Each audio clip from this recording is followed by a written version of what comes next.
Hello, this is the second in a set of 10, just with some maths questions based on chemistry for you to have a look at. So this first question here then says, Niall records how long it takes for a reaction to finish. The table below shows his repeat results. Calculate the time it took for the reaction to finish during repeat number 5. Now this one is just basically working backwards. You've got your four results there, you want the fifth result, and the mean has already been worked out. So what you've got to do is you've got to work backwards from the mean.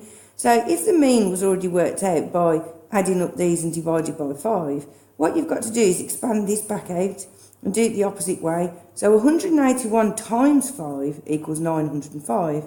Take off the 4 results that you do know and you end up with 185. So the answer is 185. Like I say, just work backwards. This second question here, you've got to be careful here because we need a conversion. We have been given some kilograms. It says 1.54 kilograms of steel alloy contains 10.78 grams of carbon.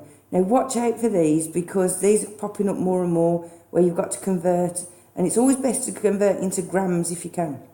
What percentage of the steel alloy is carbon?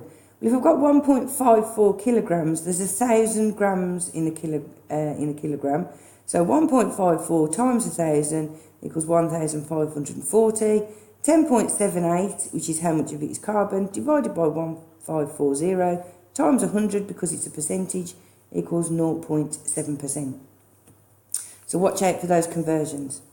Now this question is a bit longer and looks tricky, but actually it's just understanding what's happening. A student produces solid sodium chloride by evaporating the water from a solution of sodium chloride. His method involves gently heating the solution in an evaporating dish placed over a Bunsen burner. He heats it until all the water is removed, leaving only sodium chloride.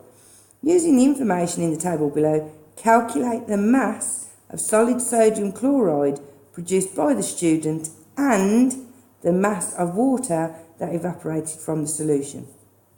So all I do is when I get a table like this, I try and put a little note underneath to say what's actually going on. Well, this is just the mass of the dish on its own.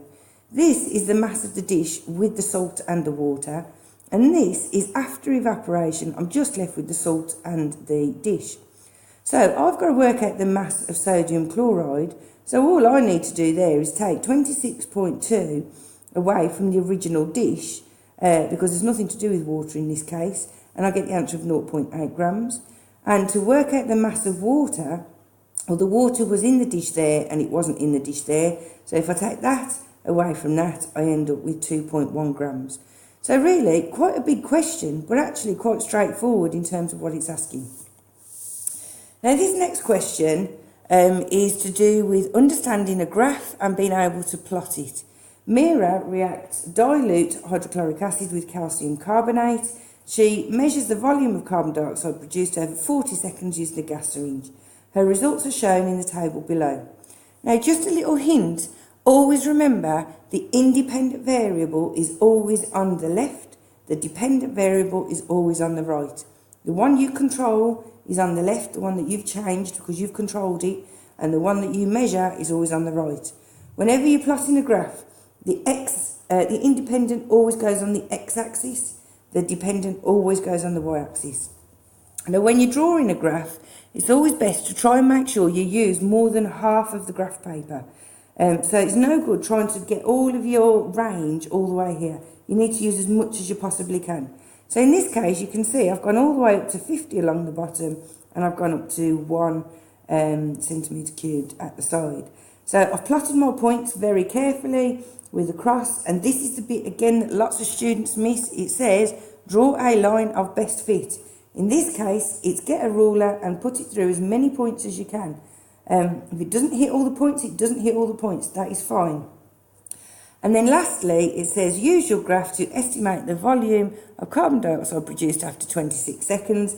Again, please use your ruler, find 26 seconds, go up to the line and then go across and then take the measurement. And in this case, it's 0.54. If you are not precise, you will not get the marks because they are very particular about the range. So thank you very much. That's the end of test number 2.